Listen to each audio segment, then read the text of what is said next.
அனைவருக்கும் வணக்கம். தேவையில்லாம இந்தியா கிட்ட வந்து வாலாட்டிட்டு அதற்கு பிறகு இப்பொழுது சிக்கி சின்ன பின்னமாயி முழிச்சுக்கிட்டு என்னத்தை தின்னா பித்தம் தெளியுமோ அப்படின்னு முழிச்சுக்கிட்டு நிக்குது கனடா நண்பர்களே.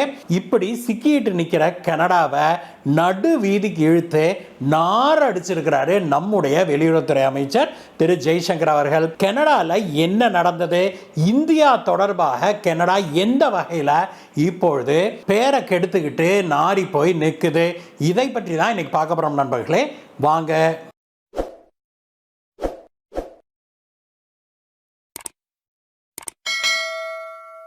நண்பர்களே, கிட்டத்தட்ட ஒரு வருடத்துக்கு மேலாக இந்தியாவுக்கும் கனடாவுக்குமான ஒரு உரசல், ஒரு மோதல் நடந்து கொண்டே இருக்கிறது நமக்கு தெரியும். குறிப்பாக ராஜாங்க விஷயங்கள்ல ராஜதந்திர போராகவே இது உருமாறி இருக்கிறத நாம உணர்றோம். 5 ஐஸ் அப்படின்னு சொல்லப்படுகிற America, England, Australia, New Zealand, Canada உள்ளிட்ட இந்த 5 நாடுகளை கொண்ட ஒரு கூட்டணியில இந்தியாவுக்கு எதிராக சில செய்திகள் பகிரப்பட்டது அப்படின்னும் அதை வந்து கையில் எடுத்துக்கொண்டு கனடா, இந்தியா தான் கனடால வாழ்ந்து வந்த ஹர்தீப் சிங் நிஜார் அப்படிங்கிற ஒரு காலிஸ்தான் தீவிரவாதியை கனடா மண்ணில் வச்சு கொன்னுட்டாங்க, இந்திய ரா அமைப்பு தான் கொன்னுச்சு அப்படின்னு சொல்லி நேரடியாகவே கனடா பாராளுமன்றத்தில் இந்தியாவை நோக்கி விரலை நீட்டி குற்றம் சாட்டினாரு கனேடிய பிரதமரான ஜஸ்டின் ட்ரூடோ. சென்ற ஆண்டு G20 மாநாட்டுக்கு வந்தவர் தனக்கு ஏதோ சரியானபடி மரியாதை கொடுக்கவில்லை பாரத பிரதமர் திரு மோடி அப்படின்னு சொல்லிக்கிட்டு கனடா திரும்பி போனவர் போன உடனே பாராளுமன்றத்தில் இப்படி ஒரு குண்டை தூக்கி போட்டாரு. இந்தியா கனடால பலரை இந்த மாதிரி கொண்டிருக்குது அப்படின்னு சொல்லி இந்திய ரா அமைப்புகள் இதை பிற நாடுகளில் செய்வது நியாயமாகுமா, இது சர்வதேச சட்டங்களுக்கு புறம்பானது அப்படின்னு சொல்லி கனடா பிரதமர் ஒரு பெரிய குண்டை தூக்கி போட்டாரு. அதற்கு இந்தியாவோ நாங்க அப்படிலாம் செய்யலப்பா, சாட்சி இருந்தா காட்டுங்க அப்படின்னு ஒரு முறை அல்ல 100 முறை சொல்லிட்டாங்க. இதுவரைக்கும் இந்த நிமிடம் வரைக்கும் அவர்களால் இந்தியாவை பின் பாயிண்ட் பண்ற மாதிரி ஒரு துளி சாட்சியத்தை கூட அவங்களால காட்ட முடியவில்லை. இதற்கிடையே இந்த 5 ஐஸ் நாடுகள் தான் எங்களுக்கு சொல்லுச்சு அப்படின்னு கனடா பிரதமர் உளர, அதற்கு பிறகு அமெரிக்காவும் ஆஸ்திரேலியாவும் நியூசிலாண்டும் என்ன பண்றதுன்னு தெரியாம விழிப்புதுங்க. அதுக்கப்புறமும் அடங்கல ஜஸ்டின் ட்ரூடோ, அமெரிக்கா தான் இந்த செய்தியை சொல்லுச்சுன்னு அவர் சொல்ல போக அமெரிக்கா வேற வழியே இல்லாம ஐயா எங்களுக்கு இதுக்கு சம்பந்தம் இல்லப்பா அப்படின்னு சொல்லி நழுவ பார்த்தது.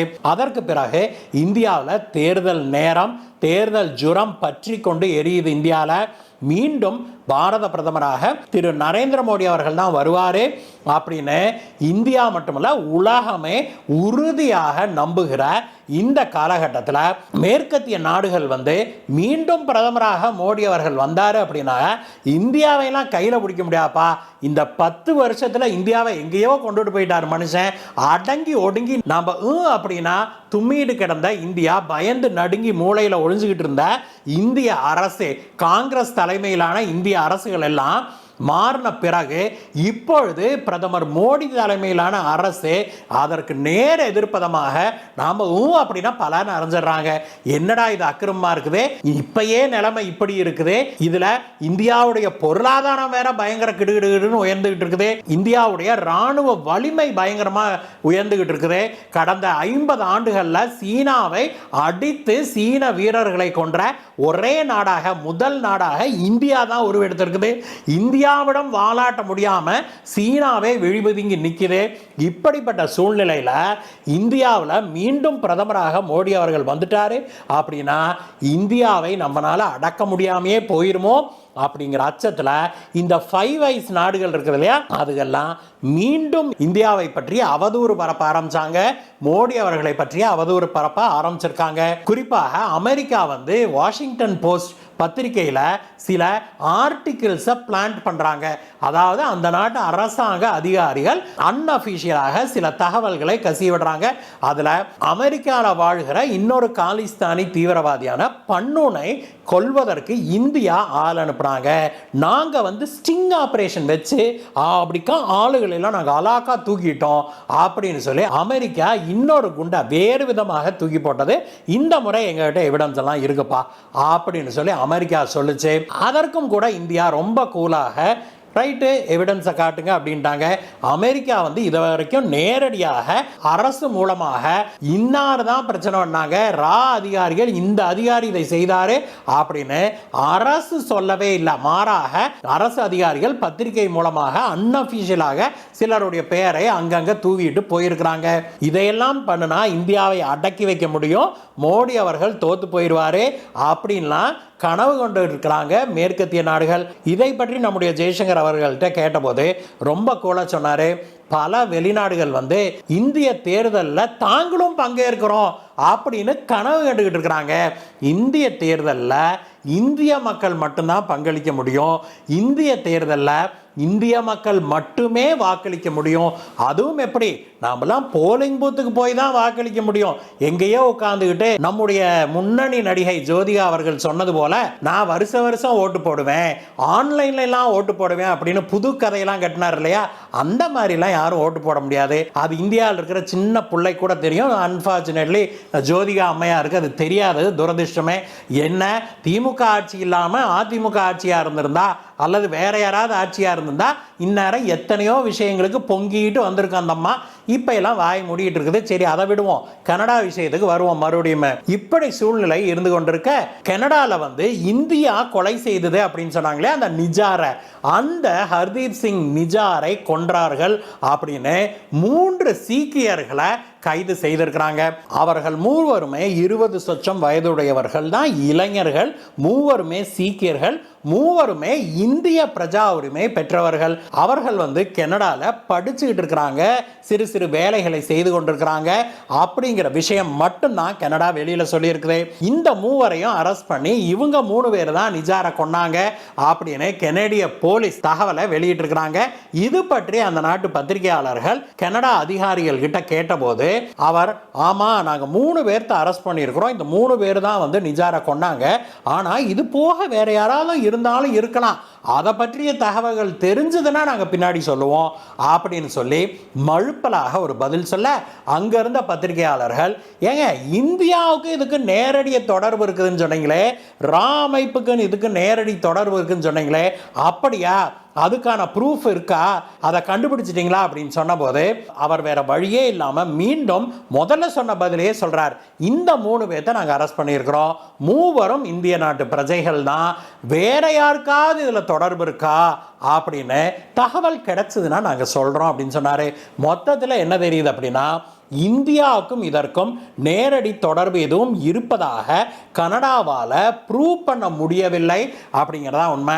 இது தொடர்பாக நம்முடைய வெளியுறவுத்துறை அமைச்சர் திரு ஜெய்சங்கர் அவர்களிடம் கேட்டபோது அவர் என்ன சொன்னார் அப்படின்னாக்க, கனடாலையும் எலெக்ஷன் வருதுங்க, அதனால 3 பேர்த்த பிடிச்சி உள்ள போட்டிருக்கிறாங்க கனடால, இது வந்து ஒரு பொலிட்டிக்கல் கம்பல்ஷனுக்காக, ஒரு அரசியல் நெருக்கடியின் காரணமாக அவங்க எடுத்திருக்கிற நடவடிக்கை அப்படின்னு சொன்ன திரு ஜெய்சங்கர் அவர்கள் மேலும் விளக்கமாக என்ன சொன்னார் அப்படின்னாக்க, தொடர்ந்து கனடால இந்த மாதிரி சீக்கியர்கள் கொல்லப்பட்டு வருவது கனடால ஒருவித அச்சத்தை உருவாக்கி இருக்குது. கனேடிய சீக்கிய மக்களிடையே மட்டுமல்ல, சீக்கியர்கள் இந்தியர்களுக்கு எதிராக, குறிப்பாக இந்துக்களுக்கு எதிராக பலவிதமான போராட்டங்கள், பலவிதமான தாக்குதல்கள், இந்து கோயில்கள் மீது தாக்குதல்கள், இந்துக்கள் மீது தாக்குதல்கள் அப்படின்னு நடத்துறதுனால கனடால இருக்கிற அனைத்து இந்திய கம்யூனிட்டியுமே, அது சீக்கியர்களாக இருக்கலாம், இந்துக்களாக இருக்கலாம், முஸ்லிம்களாக இருக்கலாம், பிற மதத்தை மொழியை சேர்ந்தவர்களாக இருக்கலாம், எல்லாருமே ஒரு விதமான அச்ச உணர்வோடு இருக்கிறாங்க. கனடால பாதுகாப்பாக தாங்க வாழ முடியாதோ அப்படிங்கிற ஒரு அச்ச உணர்வு இப்பொழுது அவங்களிடையே மேலோங்கி இருக்குது. இது வந்து இப்போது அங்க கனடால பிரதமராக இருக்கிற ஜஸ்டின் ட்ரூடோவுக்கு ஒரு மிகப்பெரிய பின்னடைவாக மாறக்கூடும். தேர்தல் வரப்போகுது, அந்த தேர்தலில் இந்தியர்களுடைய வாக்குகள் அவருக்கு கிடைக்காம போய்விடும் அப்படிங்கிற அச்சத்தில் யாரோ 3 பேர்த்த பிடிச்சி உள்ள போட்டு இந்த கேஸை ஊத்தி மூட பார்க்குறாங்க அப்படின்னு சொல்லி ஜெய்சங்கர் அவர்கள் தெளிவாகவே சொன்னார். மேலும் அவர் என்ன சொன்னார் அப்படின்னாக்க, கனடால இந்த மாதிரி கனடிய பிரஜைகள் பயந்து நடுங்கி கொண்டு வாழ்வது அப்படிங்கிறது உண்மையிலேயே துரதிருஷ்டவசமானது தான். ஒரு நாட்டுக்குள்ள யாரை நம்ம விடுறோம் அப்படிங்கிறத நம்ம தெளிவாக பார்த்து அவங்க அவங்க பேக்ரவுண்ட் என்ன, அவங்க எப்படிப்பட்ட ஆட்கள்னு தெரிஞ்சு தானே நம்ம நாட்டுக்குள்ள அனுமதிக்கணும்.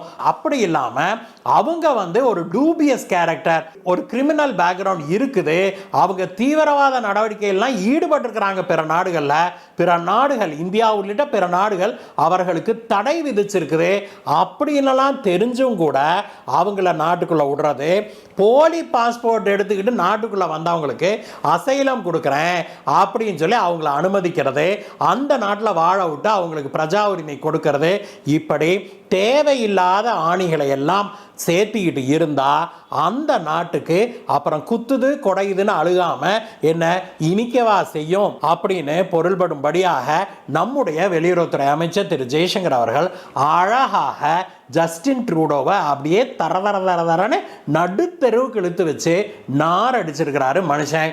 ஆனால் ஜஸ்டின் ட்ரூடோவுக்கு அப்படிலாம் எதுவுமே கிடையாது. அப்படி மனுஷன் இப்படி தட்டி விட்டுவிட்டு போகிற டைப்பு அப்படிங்கிறது நமக்கு தெரியும். அவங்க அப்பாவையே நாமெல்லாம் பார்த்துருக்குறோம். ஜஸ்டின் ட்ரூடோ மட்டும் என்ன விதிவிலக்கா என்ன, அவரும் அப்படித்தான். ஆனால் மொத்தத்தில் என்ன நடந்திருக்குது அப்படின்னா, இந்தியாவின் மீது ஜஸ்டின் ட்ரூடோவால் குற்றம் சாட்ட முடியாமலே போயிருச்சு அப்படிங்கிறதா உண்மை.